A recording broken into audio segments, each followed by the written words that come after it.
Good evening, everyone. This is David Figliuzzi with an update that I'd like to share with you on my work as a hospital chaplain at Bay State Medical Center in Springfield.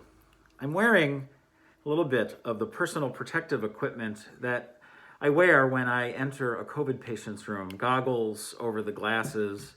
This is a custom fit N95 mask. I shave prior to a shift to ensure that this has the tightest fit possible. I also wear a gown and gloves when entering a COVID patient's room. But I want to talk to you just a little bit about what that experience has been like. I have mostly entered COVID patients' rooms at the end of life to comfort family, to offer prayers of commendation.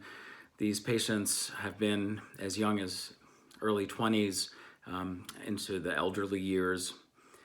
But the system, Bay State Health, and this is replicated in every healthcare system now in the country, is operating under tremendous strain. And I'd like to share a little bit about that with you. In August, Bay State Health had about 25 COVID patients in its system. I was surprised when I showed up in December to do a shift that number had moved into the 90s. Well, I've been back in January working over school break. That number is now approaching 300, into the 290s as of Monday. The CEO of the health system has publicly stated that they are operating in crisis mode. There's a severe staff shortage. The patient numbers are exceeding bed capacity. They are at 110% of capacity, which means that elective procedures are rescheduled. Routine care is impossible to obtain. The emergency rooms are holding tanks with patients lined up in the hallways waiting for rooms to open up. The numbers tell part of the story, but really I see the story on the faces of my colleagues, the exhausted doctors, the very tired and frustrated nurses, people who try to maintain the hospital at impeccably high standards of cleanliness, respiratory therapists. The list goes on.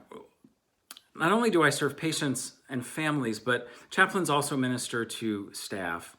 The other night, I had a nurse just tell me that she feels numb every day when she comes to work, and she doesn't know how much longer she can continue to do this. So if you know a person working on the front lines in healthcare of the COVID pandemic and this wave in particular, pray for them, but maybe offer some assistance with errands or childcare, snow removal, cook a meal. It will be very much welcomed. And finally, I'd like to say thank you to the leadership at Asylum Hill. I know that it is heartbreaking to not be worshiping together again, but thank you for doing everything possible to keep our members and friends and family as safe as we possibly can. I pray that we emerge from this pandemic quickly and with a greater understanding of those who have sacrificed so much to care for others during this time. Thank you.